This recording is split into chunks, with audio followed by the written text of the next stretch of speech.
ورب المغربين جد الحسن والحسين بالقاسم محمد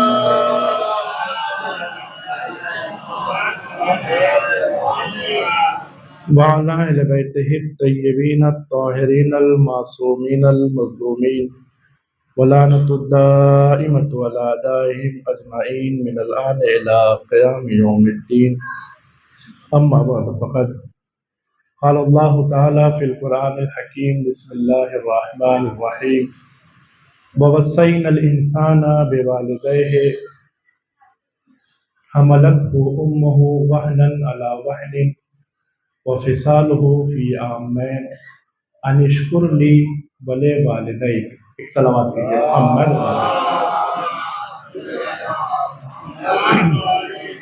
حضرات گرامی قدر، قبل اس کے کہ اپنی گفتگو کا آغاز کروں، ایک مرتبہ سورہ الحمد اور 3 مرتبہ سورہ اخلاص کی تلاوت فرما کر مرحومہ کشور جہاں بنت مصطفیٰ حسین کی روح کو ایصال فرمائیں. اللہم صلی علی محمد.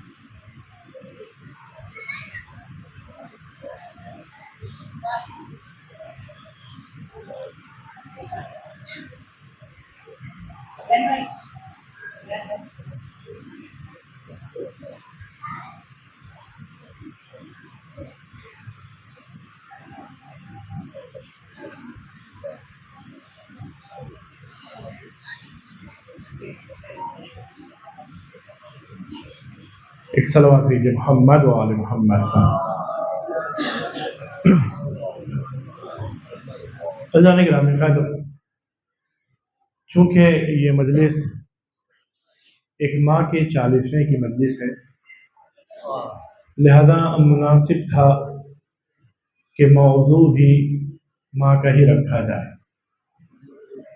تاکہ بچوں کے لیے کچھ تسکین قلب کا سبب ہو سکے، اور جو لوگ ماں کی عظمت سے ناواقف ہیں وہ ماں کی عظمت سے واقف ہو سکے، کیونکہ زمانہ بڑا خراب ہے اور لوگ ماں باپ کی عظمت کو نہیں پہچانتے، ماں باپ کی عظمت کو نہیں جانتے.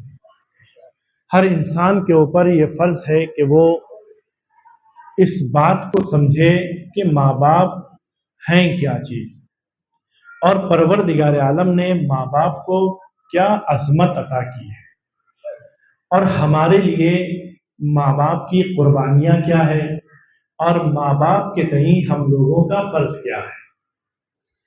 لہذا اسی بات کی یاد دہانی کراتے ہوئے پروردگار عالم نے قرآن مجید میں ارشاد فرمایا وَوَصَّيْنَا الْإِنسَانَ بِوَالِدَيْهِ، اور ہم نے انسانوں کو وصیت کی کس چیز کی؟ کہ اپنے ماں باپ کے ساتھ نیکی انجام دو.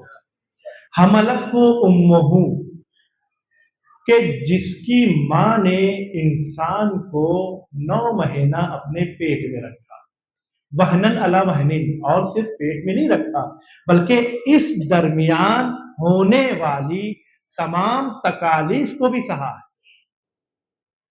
اس عرصے کے درمیان یہ جو 9 مہینے کا عرصہ ہوتا ہے کہ جس میں ماں اپنے بچے کو پیٹ میں رکھتی ہے، اس درمیان ماں کو بہت تکالیف ہوتی ہے، ماں بہت اذیتیں سہتی ہے، ماں بہت زحمتیں سہتی ہے.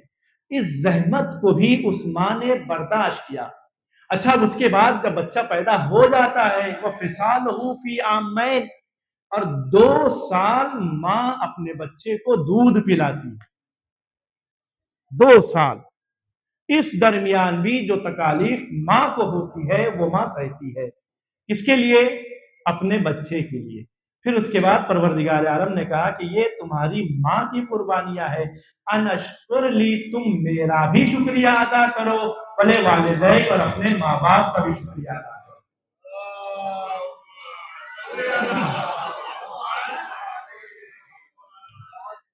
تم میرا بھی شکریہ ادا کرو اور اپنے ماں باپ کا بھی شکریہ ادا کرو. دیکھیے، پروردگار عالم نے کچھ چیزوں کو کچھ چیزوں کے ساتھ رکھا ہے اس طریقے سے کہ اگر پہلی چیز ختم ہو جائے تو دوسری چیز بھی خود بخود ختم ہو جاتی ہے۔ مثال کے طور پر اگر آپ دور سے دیکھ رہے ہیں کہ کہیں پر دھواں نکل رہا ہے، تب اس کا لازمہ یہ ہے کہ آپ سمجھ رہے ہیں کہ جہاں دھواں نکل رہا ہے وہاں آگ بھی لگی ہوئی ہے۔ اگر دھواں ختم ہو جائے تو آپ یہ سمجھ جائیں گے کہ آگ بھی ختم ہو گئی نا۔ تو کچھ چیزیں ایسی ہیں جو آپس میں لازم و ملزوم ہیں، اگر ایک ختم ہوئی تو دوسری خود بخود ختم ہو جائے گی۔ آگ ختم ہوئی، دھواں خود بخود ختم ہو جائے گا۔ اسی طریقے سے پروردگار عالم نے بھی کچھ چیزوں کو کچھ چیزوں کے ساتھ ملا کر کے رکھا ہے۔ اگر پہلی چیز ختم ہو گئی تو دوسری چیز خود بخود ختم ہو جائے گی۔ قرآن میں پروردگار عالم نے جہاں نماز کا حکم دیا ہے وہیں زکوٰۃ کا بھی حکم دیا ہے۔ پروردگار عالم نے قرآن مجید میں جہاں نماز کا حکم دیا ہے وہیں زکوٰۃ کا حکم دیا ہے، اس طریقے سے کہ اگر انسان زکوٰۃ نہ دے تو اس کے نماز پڑھنے کا بھی کوئی فائدہ نہیں ہے نا۔ نماز اور زکوٰۃ کو ایک ساتھ بیان کیا ہے کہ اگر آپ زکوٰۃ نہیں دیں گے تو آپ کی نماز پڑھنے کا بھی کوئی فائدہ نہیں ہے۔ اب لوگ کہہ سکتے ہیں کہ مولانا زکوٰۃ تو نصاب تک اگر مال پہنچ جائے یا چیزیں پہنچ جائے تو واجب ہوتی ہے، اس سے پہلے واجب نہیں ہوتی ہے۔ تو ایک غریب انسان کی جس کے پاس اتنا مال نہیں ہے، اس پر زکوٰۃ بھی واجب نہیں ہے، تو کیا اب وہ نماز پڑھے گا تو کیا اس کی نماز قابل قبول نہیں ہے؟ تو بھیا یہاں زکوٰۃ سے مراد وہ زکوٰۃ نہیں ہے، بلکہ یہاں زکوٰۃ سے مراد مستحبی زکوٰۃ ہے۔ اگر آپ نماز پڑھتے ہو تو اپنے مال کے ذریعے سے کسی غریب کی مدد بھی کرو، کسی مسکین کی مدد بھی کرو، کسی محتاج کی مدد بھی کرو۔ یہ آپ جو صدقہ نکالتے ہیں 5 روپیہ 10 روپیہ، یہ بھی ایک زکوٰۃ ہے کہ جسے مستحبی زکوٰۃ کہا جاتا ہے۔ لہذا نماز پڑھو تو زکوٰۃ بھی نکالو۔ اگر زکوٰۃ نہیں دے رہے ہو، صرف نماز پڑھ رہے ہو، تو تمہاری یہ نماز قابل قبول نہیں ہے۔ دوسری چیز، جہاں پروردگار عالم نے تقوی کا حکم دیا ہے وہیں صلہ رحمی کا بھی حکم دیا ہے۔ جہاں پروردگار عالم نے تقوی کا حکم دیا ہے وہیں پر صلہ رحمی کا بھی حکم دیا ہے، اس طریقے سے کہ اگر صلہ رحمی ختم ہو گئی تو تقوی خود بخود ختم ہو جائے گا۔ اگر آپ نے رشتہ داروں سے صلہ رحمی کرنا چھوڑ دیا تو آپ لاکھ نماز پڑھتے رہیے، متقی نہیں کہلائیں گے، لاکھ روزے رکھتے رہیے، متقی نہیں کہلائیں گے۔ تو جہاں صلہ رحمی ختم وہاں تقوی ختم۔ تیسری اور آخری چیز جو ہمارے موضوع سے متعلق ہے، پروردگار عالم نے قرآن مجید میں جہاں اپنے شکریہ کا حکم دیا ہے وہیں والدین کے شکریہ کا بھی حکم دیا ہے، اس طریقے سے کہ اگر تم نے والدین کا شکریہ ادا نہیں کیا تو خدا کا شکریہ بھی ادا نہیں کیا۔ لہذا اگر میرا شکریہ ادا کرنا چاہتے ہو تو جاؤ پہلے اپنے والدین کا شکریہ ادا کرو۔ جب تک اپنے والدین کا، اپنی ماں کا، اپنے باپ کا شکریہ ادا نہیں کرو گے، میرا لاکھ شکریہ ادا کرتے رہو، میں اسے قبول نہیں کروں گا۔ ایک صلوات بھیجیے محمد و آل محمد۔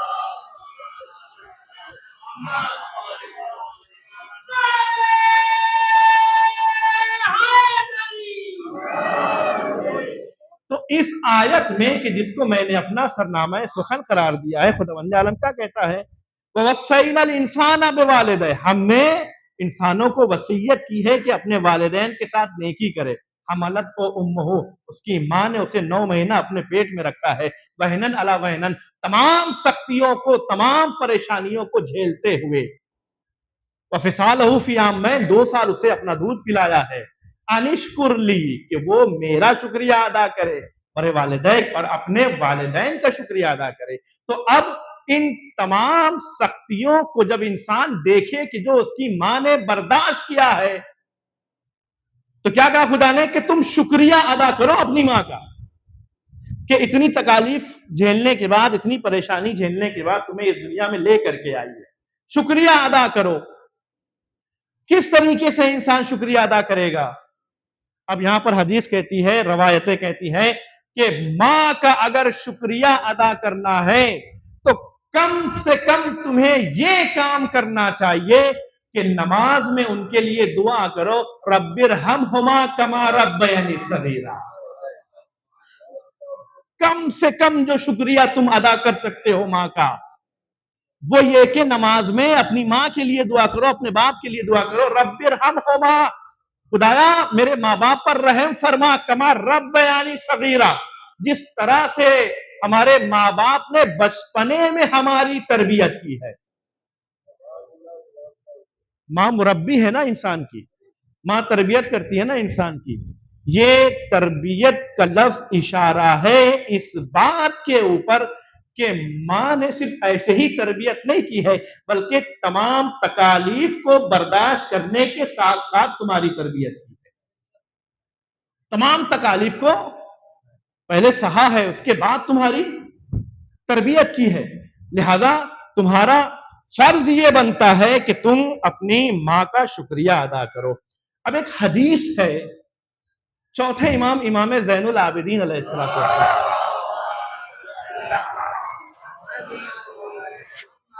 اس حدیث کے اندر امام نے ماں کی عظمت کو بتایا، ماں کی قربانیوں کو بتایا، اور اس کے بعد امام نے ایک حکم بھی جاری فرمایا اور بتایا ہے کہ اس حکم پر عمل کون کون کر سکتا ہے۔ امام ارشاد فرماتے ہیں فحق امک، تمہاری ماں کا حق یہ ہے ان تعلم، کہ تم یہ جانو، انہا حملت کا حیث لا یحمل احد احدا، کہ تمہاری ماں نے تمہیں ایسی جگہ پہ رکھا ہے کہ کوئی کسی کو اس جگہ پہ نہیں رکھتا، کوئی کسی کو اس جگہ پہ نہیں رکھتا ہے۔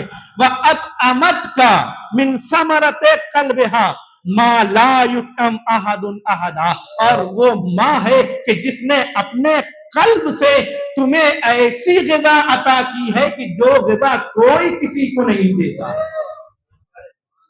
یہ تمہاری ماں کی قربانی ہے، یہ تمہاری ماں نے کیا ہے۔ وَأَنَّهَا وَقَّتْكَ بِسَمْعِهَا وَبَصَرِهَا وَيَدِهَا وَرِجْلِهَا وَشَعْرِهَا وَبَشَرِهَا، اور یہ تمہاری ماں ہی ہے کہ جس ماں نے تمہاری حفاظت کی ہے اپنی آنکھوں کے ذریعے سے، اپنے ہاتھ کے ذریعے سے، اپنے پیر کے ذریعے سے، اپنی زبان کے ذریعے سے، اپنے بالوں کے ذریعے سے، اور اپنی جلدوں کے ذریعے سے، اور اپنی تمام اعضاء و جوارح کے ذریعے سے تمہاری حفاظت کی ہے۔ یہ تمہاری ماں ہے جس نے ہر موڑ پر تمہاری حفاظت کی ہے۔ آگے کیا فرماتے مستبشرتن، کبھی کبھی ایسا ہوتا ہے نا، ہم کسی کے ناز و نخرے اٹھا رہے ہیں تو جب ہم سے زیادہ ہو جاتا ہے، بوجھ ہو جاتا ہے تو ہمارا منہ بننے لگتا ہے، لیکن ماں اس ذات کا نام ہے کہ ان تمام تکالیف کو سہنے کے بعد، اس طرح کی حفاظت کرنے کے بعد ہنستے ہوئے تمام تکالیف کو سہ جاتی ہے۔ کس کے لیے؟ اپنے بچوں کے لیے۔ تمام جو سختیاں، جو تکالیف ماں کو ہوتی ہے وہ ماں بالکل سائیڈ میں کر دیتی ہے اور ہنستے ہوئے تمہاری حفاظت کرتی ہے۔ دفعت کا ان کا ید القدرہ، آفات اور بلیات کو تمہاری ماں نے تم سے دور کیا ہے۔ یہ امام کا قول ہے، یہ میں اپنا قول نہیں بیان فرما رہا، کہ ماں کی عظمت کو جانو کہ ماں کیا قربانیاں دیتی ہے ہمارے لیے۔ وَأَخْرَجَتْكَ إِلَى الْأَرْضِ، اور تمہیں زمین پر لے کر کے آئی۔ پھر اس کے بعد فَرَّضِيَتْ أَن تَشْبَعَ وَتَجُوعَ، پھر یہ ماں ہی ہے کہ جو تمہیں زمین پر لانے کے بعد خود بھوکی رہتی ہے مگر تمہیں کھانا کھلاتی ہے، خود پیاسی رہتی ہے مگر تمہیں پانی پلاتی ہے، خود کے لیے کپڑے نہیں سلواتی مگر تمہارے لیے کپڑے سلواتی ہے۔ یہ ماں ہے، اور خود دھوپ میں کھڑی رہتی ہے مگر تمہیں سائے میں رکھتی ہے۔ کیا کوئی ذات ایسا کر سکتا ہے ہمارے لیے سوائے ماں کے؟ یہ امام فرما رہے ہیں وَتُلَذِّذُكَ بِالنَّوْمِ بِأَرْقِهَا، یہ ماں ہی ہے کہ جو رات میں خود جاگتی ہے تاکہ تم میٹھی نیند سو سکتے۔ یہ ماں کی عظمت ہے۔ عزیزو، واقعہ نا آپ دیکھیے کہ پروردگار عالم نے ماں کے دل میں اپنے بچے کے لیے کیسی محبت کو رکھا ہے کہ ماں اپنے بچے کے سامنے اپنے وجود کو کچھ نہیں سمجھتی. یہ ہے ماں. تو اس ماں کی عظمت کو جانو. کانا بطنہا لکا وعا، وہ ماں کے جس کا پیٹ تمہاری پناگاہ تھا. وحجرہا لکا ہوا، اور وہ ماں کے جس کی گود تمہارا گہوارہ تھا. یہ وہ ماں ہے. وَنَفْسُهَا لَكَا وِقَا، اور اس ماں نے اپنے نفس کو تمہارے لیے محافظ بنا دیا. یہ ماں کی عظمت ہے. پھر اس کے بعد امام فرماتے ہیں وَتُبَاشِرُ حَرَّ الدُّنْيَا وَبَرْدَهَا، یہ وہ ماں ہی ہے کہ جس نے تمہارے لیے دنیا کی ٹھنڈی کو بھی برداشت کیا، دنیا کی گرمی کو بھی برداشت کیا. یہ ہے ماں. پھر اس کے بعد اب امام حکم دیتے ہیں. دیکھیں امام کیا حکم دیتے ہیں. اتنی ساری اپنی ماں کی قربانیاں بتانے کے بعد امام فرماتے ہیں فَتَشْكُرَهَا، لہذا تم پر فرض ہے کہ تم اپنی ماں کا شکریہ ادا کرو.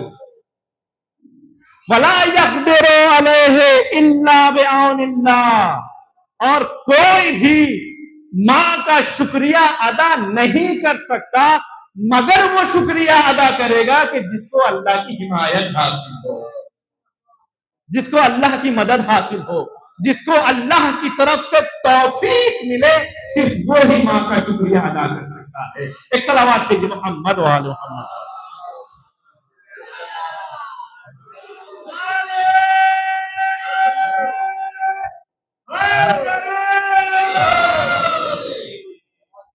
چھٹے امام کے ایک صحابی تھے کہ جن کا نام ابراہیم ابن محزم تھا. انہوں نے ایک مرتبہ ماں سے جو ہے وہ بد کلامی کر لی، ماں سے بلند آواز سے بات کر لی، جھڑک کے بات کر لی. امام نے ان کو بلایا، بلانے کے بعد کہتے ہیں کہ اے ابراہیم، میں نے سنا ہے کہ تم نے اپنی ماں کے ساتھ بدتمیزی کی ہے، بد اخلاقی کی ہے، بلند آواز سے بات کی ہے. کیا تم یہ نہیں جانتے یہ تمہارے ماں کا بطن ایک ایسا گھر تھا کہ جس میں تم سکونت اختیار کیے ہوئے تھے. یہ ماں کی گود ایک ایسی گود تھی کہ جس ماں نے بچپنے میں تمہیں اپنی گود میں جھولا جھلایا ہے. یہ ماں وہ ماں ہے کہ جس نے بچپنے میں، جب تم بچپن میں تھے، چھوٹے تھے، تو اس ماں نے تمام تکالیف کو سہ کر کے تمہیں ہر قسم کا آرام میسر کیا ہے. اور آج تم اتنے بڑے ہو گئے ہو کہ تم اپنی ماں کے ساتھ بدزبانی کر رہے ہو. انسان اپنی ماں کی قربانیوں کو نظر انداز کر دیتا ہے، صرف اپنی خواہشات کو دماغ میں رکھتا ہے. کہ جب ماں باپ کے مقابل میں آتا ہے تو باپ سے اونچی آواز میں بات کرتا ہے، ماں سے چلا کر کے بات کرتا ہے. امام نے سختی کے ساتھ اس چیز کو منع فرمایا ہے. ایک صلوات بھیجیے محمد والے محمد.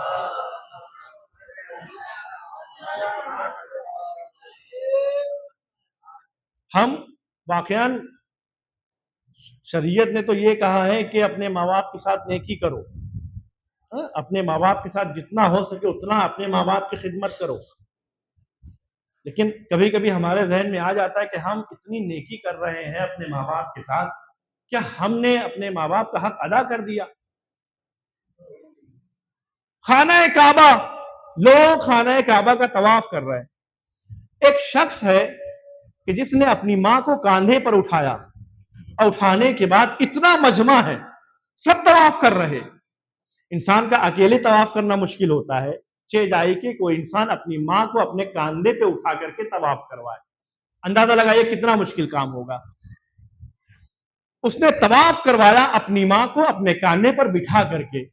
جب طواف مکمل ہوا تو اس کی نظر کائنات کے رسول پر پڑی کہ پیغمبر اکرم وہاں کھڑے ہیں.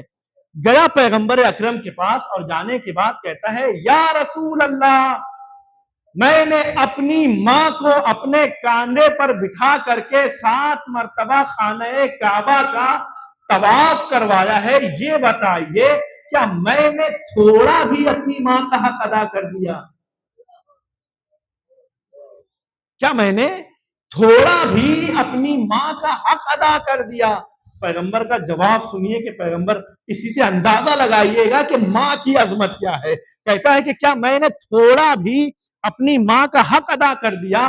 پیغمبر فرماتے ہیں کہ تم جتنا بھی مشکل سے مشکل عمل اپنی ماں کے لیے انجام دے دو، لیکن وہ ماں کہ جس نے تمہیں پیٹ میں رکھا اور جب تمہیں پیدا کر رہی تھی تو جس تکلیف کو سہ رہی تھی، اس تکلیف کو سہنے کے بعد اس کی زبان سے جو آوازیں گریہ نکل رہی تھی، کتنی مرتبہ آوازیں گریہ نکلی ہوگی. تمہارا مشکل سے مشکل عمل بھی اس کی ایک آواز گریہ کا مقابلہ نہیں کر سکتا.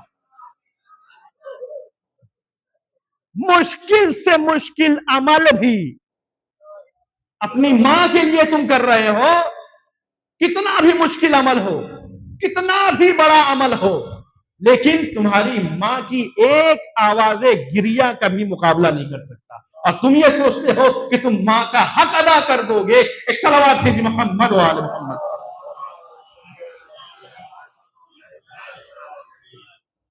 کیا تم یہ سوچتے ہو کہ تم اپنی ماں کا حق ادا کر دو گے؟ جناب موسیٰ راز و نیاز کرتے تھے نا پروردگار عالم سے ہمیشہ، اس لیے ان کو کلیم اللہ کہا جاتا ہے، اللہ سے باتیں کرنے والا. ایک مرتبہ پروردگار عالم سے راز و نیاز کر رہے تھے، باتیں کر رہے تھے. تو باتیں کرتے کرتے ایک مرتبہ کہتے یا خدایا مجھے وصیت فرما، مجھے واعظ و نصیحت فرما. پروردگار عالم نے 3 مرتبہ کہا اسی کا بھی میں تمہیں وصیت کرتا ہوں اپنے بارے میں. کیا مطلب ہوا؟ یعنی میرا خیال رکھو، مجھے یاد رکھو کہ میری عبادت کرو، ہے نا، گناہ نہ کرو، معصیت نہ کرو، جتنی بھی چیزیں اللہ کے حقوق میں شامل ہے اسی کا بھی. کتنی مرتبہ کہا؟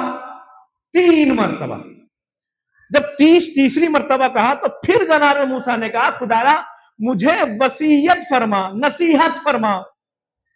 تب خدا نے 2 مرتبہ کہا اسی کا بے امک، میں تمہیں تمہاری ماں کے متعلق وصیت کرتا ہوں. کتنی مرتبہ؟ 2 مرتبہ. جب 2 مرتبہ ہو گیا تو پھر جناب موسیٰ نے کہا خدایا مجھے واعظ و نصیحت فرما. تب پروردگار عالم نے 1 مرتبہ کہا اسی کا بے والدی، بے ابی، یعنی میں تمہیں وصیت کرتا ہوں تمہارے باپ کے بارے میں، یعنی تم اپنے باپ کا بھی خیال رکھو. عزیزوں آپ نے دیکھا کہ پروردگار عالم نے جب جناب موسیٰ کو اپنے بارے میں وصیت کی تو 3 مرتبہ کی، باپ کے بارے میں کی تو 1 مرتبہ کی، لیکن ماں کے بارے میں کی ہے تو 2 مرتبہ کی ہے. یعنی خداوند عالم نے اپنے بعد ماں کے بارے میں وصیت کر کے یہ بتا دیا کہ دیکھو تمہیں باپ کا احترام تو کرنا ہے لیکن باپ سے زیادہ ماں کا احترام کرنا ہے. اس کا یہ مطلب نہیں ہے کہ اگر پروردگار عالم نے باپ کے لیے 1 مرتبہ وصیت کی ہے تو اس کو کوئی یہ نہ سمجھے کہ باپ کی عظمت بڑی ہلکی ہے. نہیں، باپ کی عظمت ہلکی نہیں ہے. اب ایک واقعہ سنا دوں باپ کی عظمت سے. وہ باپ کہ جس کے بارے میں پروردگار عالم نے صرف 1 مرتبہ وصیت کی، اس کی کتنی عظمت ہے. واقعہ سب آپ کو پتا ہے، بس صرف آپ کو یاد دہانی کرانا ہے. بنی اسرائیل میں 2 شخص تھے جن کو ایک عورت سے محبت ہو گئی تھی. دونوں نے شادی کا جو ہے پرستاؤ رکھ دیا اس عورت کے سامنے. تو عورت بڑی نیک تھی، اس نے اس شخص کو منتخب کیا کہ جو نیکوکار تھا، عبادت گزار تھا. اب یہ ہوا کہ اس سے جب شادی ہو گئی تو جس کو ریجیکٹ کیا تھا اس کو اس سے حسد ہوا کہ بھائی اس نے مجھے ریجیکٹ کر دیا، اس کو چوز کر لیا، اس کو منتخب کر لیا، اب اس سے دشمنی. تو کیا ہوا، اس کو قتل کر کے بنی اسرائیل کے محلے میں پھینک دیا اور ان پر قتل کا دعویٰ کر دیا کہ بنی اسرائیل نے اسے قتل کیا ہے، بنی اسرائیل نے اسے قتل کیا. اب جب سب آئے ہیں کہ بھائی تم لوگوں نے اسے قتل کیا تو بنی اسرائیل نے کیا کہا تھا؟ بنی اسرائیل نے کہا تھا کہ بھائی تم اس کا خوبا ہم سے کیوں لے رہے ہو، اپنے خدا سے کیوں نہیں پوچھتے کہ اس کو کس نے قتل کیا. تو خداوند عالم نے کیا کہا تھا کہ جاؤ اور جانے کے بعد فلاں قسم کی گائے ہے، اس کے یہ نشانی ہے، اس کو ذبح کرو، اس کا گوشت لا کر کے اس پہ مارو، یہ خود بتائے گا کہ میرا قاتل کون ہے. کہا ٹھیک ہے. اب گئے اس گائے کو ڈھونڈنے کے لیے. جو نشانیاں پروردگار عالم نے اس گائے کی بتائی تھی وہ گائے ایک جو ہے نوجوان کے پاس تھی, اور وہ نوجوان باپ کا کتنا خدمت گزار تھا, کتنا احترام کرتا تھا کہ ایک مرتبہ بزنس مین تھا, ایک مرتبہ اس کو کوئی جنس بیچنی تھی, کوئی مال اپنا بیچنا تھا, اور وہ اسٹور روم میں بند تھا. خریدنے والے آنے والے تھے. جب خریدنے والے آئے تو وہ بزنس سے, وہ ڈیل سے اس کو لاکھوں کا فائدہ ہونے والا تھا. جب وہ آئے لینے کے لیے تو یہ گیا چابی ڈھونڈنے کے لیے, پتا چلا چابی اس تکیے کے نیچے ہے کہ جس کے اوپر باپ سر رکھ کے سو رہا ہے. چابی اس تکیے کے نیچے ہے کہ جس کے اوپر باپ سر رکھ کر کے سو رہا ہے. تو اب اس نوجوان نے مناسب نہیں سمجھا کہ اپنے باپ کی نیند میں خلل پیدا کرے, اپنے باپ کو ڈسٹرب کرے. اس نے کیا کیا, جو جنس خریدنے آئے تھے نا ان کو لوٹا دیا کہ جاؤ, مجھے یہ ڈیل نہیں کرنا. یعنی لاکھوں کا فائدہ ہونے والا تھا, لیکن صرف اپنے باپ کے آرام کے لیے اس نے ڈیل کینسل کر دی. جب باپ اٹھا ہے تو اٹھنے کے بعد باپ نے پوچھا, بیٹا تمہارے وہ ڈیل ہونے والی تھی اور بہت پیسہ تم کو ملنے والا تھا, کافی فائدہ تم کو ہونے والا تھا, کیا ہوا اس ڈیل کا؟ تو بابا میں نے اسے کینسل کر دیا. کہا کیوں؟ کہا چابی جو ہے اسٹور روم کی آپ کے تکیے کے نیچے تھی, میں نے مناسب نہیں سمجھا کہ آپ کی نیند توڑوں, آپ کی نیند میں خلل پیدا کرو, اس لیے میں نے وہ ڈیل کینسل کر دی. باپ نے جب دیکھا کہ اس کی نظر میں میرا اتنا احترام ہے, تو وہ گائے کہ جس کی نشانی پروردگار عالم نے بتائی تھی اس باپ نے اپنے بیٹے کو تحفے میں دی تھی. اب بنی اسرائیل کے لوگ اس نوجوان کے پاس آئے ہیں اور آنے کے بعد اس سے کہا ہے کہ بھائی یہ گائے ہمیں دے دو. کہ نہیں, یہ میرے بابا کا تحفہ ہے. کہ نہیں, ایسا ایسا مسئلہ ہے, یہ جتنا بولو گے اتنا پیسہ تمہیں دیا جائے گا. کہ نہیں, دینے کے لیے تیار نہیں ہو. کہ بھائی بڑا اہم مسئلہ ہے, دے دو یہ گائے. اس نے کہا ٹھیک ہے, رقم کیا طے ہوگی؟ کہ اس کو ذبح کرنے کے بعد اس کی کھال میں جتنے دینار آ جائیں گے وہ سب اس کا ہو جائے گا. اس گائے کو ذبح کرنے کے بعد اس کی کھال میں جتنے دینار آئیں گے اتنے دینار اس نوجوان کو دیا جائے گا. اب جب گائے کو ذبح کیا گیا اور اس کے اندر دیناروں کو بھرا گیا, اور جانتے نا دینار سونے کا ہوتا تھا. یہاں آج کے زمانے میں 1-2 گرام کی کتنی قیمت ہے, 10 گرام سونا لے جائے کتنی قیمت ہے. اس زمانے میں دینار سونے کا ہوتا تھا.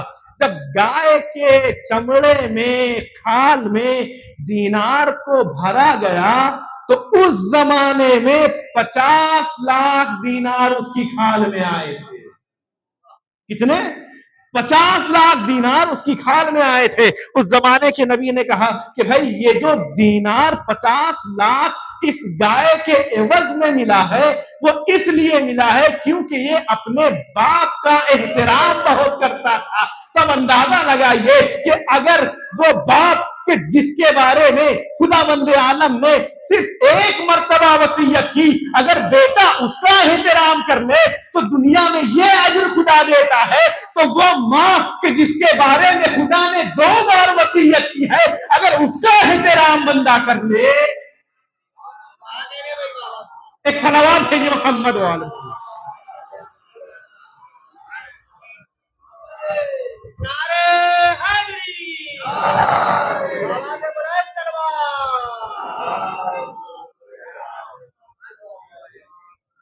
لہذا کبھی بھی اپنے ماں کے احترام میں کمی نہ کرنا, کبھی بھی ماں کو ہلکی نظر سے مت دیکھنا, کبھی بھی ماں کو معمولی مت سمجھنا. جاؤ جا کر کے اہل بیت کی سیرت کو دیکھو, اور اہل بیت نے کیا حکم دیا ہے ماں کے بارے میں اس کو دیکھو. آپ مجھے یہ بتائیے کہ اگر آپ اپنی ماں کے ساتھ ایک ہی پلیٹ میں کھانا کھائے تو آپ اچھا سمجھیں گے کہ نہیں سمجھیں گے؟ آپ کہیں گے اچھی بات ہے بھائی, ماں کے ساتھ ایک ہی پلیٹ میں بیٹھ کے کھانا کھاؤ, لیکن امام نہیں کھاتے تھے، ہے نا؟ آپ خوشی محسوس کریں گے نا کہ ماں کے ساتھ ایک ہی پلیٹ میں بیٹھ کے ماں کے ساتھ کھانا کھاؤ، لیکن امام نہیں کھاتے تھے۔ پوچھنے والے نے پوچھا، مولا آپ کائنات کے عظیم انسان ہیں، آپ سب سے نیکوکار ہیں، آپ ہادی ہیں، آپ رہنما ہیں، آپ سے عظیم کوئی نہیں ہے، لیکن آپ اپنی ماں کے ساتھ ایک ہی پلیٹ میں بیٹھ کر کے کھانا کیوں نہیں کھاتے؟ اپنی ماں کے ساتھ بیٹھ کر کے ایک ہی پلیٹ میں کھانا کھانے کو پسند کیوں نہیں کرتے؟ جبکہ ماں پسند کرتی ہے کہ بیٹے کے ساتھ بیٹھ کر کے کھانا کھائے، وہ بھی ایک ہی پلیٹ میں۔ مولا آپ کیوں نہیں پسند کرتے؟ اللہ اکبر۔ مولا کا جواب سنیے، مولا فرماتے ہیں کہ میری غیرت کو گوارا نہیں ہے کہ میرا ہاتھ اس لقمے کی طرف پہلے بڑھے کہ جس لقمے کو میری ماں کی نظروں نے پہلے دیکھا ہے۔ اللہ اکبر۔ کیا فرما رہے ہیں امام؟ کہ مجھے گوارا نہیں ہے کہ میرے ہاتھ اس لقمے کی طرف پہلے بڑھے کہ جس لقمے کو میری ماں کی نظروں نے پہلے دیکھا۔ اب آپ بتائیے کہ ماں کی عظمت کیا ہے؟ امام معصومین علیہ الصلوۃ والسلام نے ماں کو کیا درجہ عطا کیا ہے، اور ہم اپنے کردار کو دیکھیں، اپنے اخلاق کو دیکھیں۔ ایک صلوات کیجیے محمد و آل محمد۔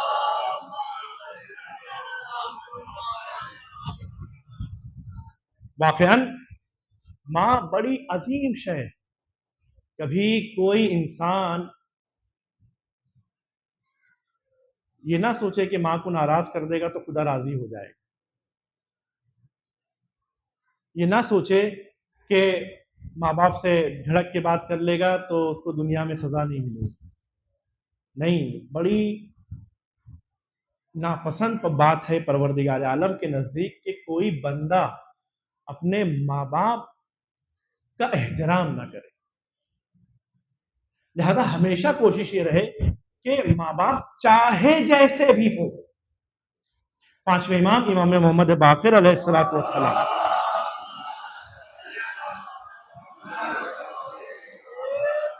ارشاد فرماتے ہیں کہ تین چیزیں ایسی ہیں کہ جن کو کرنے کا حکم پروردگار عالم نے ہر حال میں دیا، چاہے سامنے والا کیسا بھی کیوں نہ ہو۔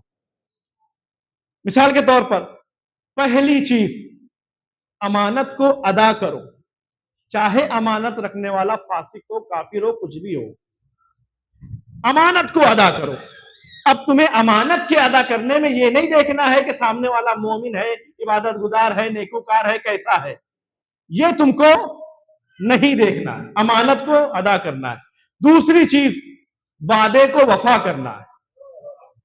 اب تمہیں یہ نہیں دیکھنا ہے کہ جس سے تم نے وعدہ کیا تھا وہ گناہگار ہے، شراب خور ہے، یا چاہے جیسا بھی ہے، یہ تم کو نہیں دیکھنا ہے۔ تم نے وعدہ کر لیا ہے تو جس سے وعدہ کیا ہے، جو بھی وعدہ کیا ہے، وہ تمہیں ہر حال میں پورا کرنا ہے۔ اور تیسری چیز کیا ہے؟ اپنے ماں باپ کے ساتھ نیکی کرو، چاہے ماں باپ کیسے بھی ہو، کوئی پرواہ نہیں ہے۔ لوگ بولتا ہے ہمارے ماں باپ نے ایسا کیا، ہمارے ماں باپ نے ویسا کیا، چاہے جیسے ہو۔ خداوند عالم نے کہا اپنے ماں باپ کے ساتھ نیکی کرو۔ تمہیں یہ کہنے کا حق نہیں ہے کہ ہمارے ماں نے ہمارے ساتھ یہ کیا ہے یا ہمارے باپ نے ہمارے ساتھ یہ کیا۔ تمہیں خدا نے صرف حکم دیا ہے کہ اپنے ماں باپ کے ساتھ نیکی کرو، اس کے آگے پیچھے پروردگار عالم نے کچھ نہیں کیا ہے کہ ماں اگر اچھی نہیں ہے تو نیکی نہ کرو، باپ اگر اچھا نہیں ہے تو نیکی نہ کرو، ماں اگر نماز نہیں پڑھتی ہے تو نیکی نہ کرو، باپ اگر نماز نہیں پڑھتا ہے تو نیکی نہ کرو۔ نہیں، پروردگار عالم نے کہا ہے کہ نیکی کرو، وبالوالدین احسانا، اپنے ماں باپ کے ساتھ نیکی کرو، چاہے تمہارے ماں باپ جیسے بھی ہو۔ ایک صلوات کیجیے محمد والے۔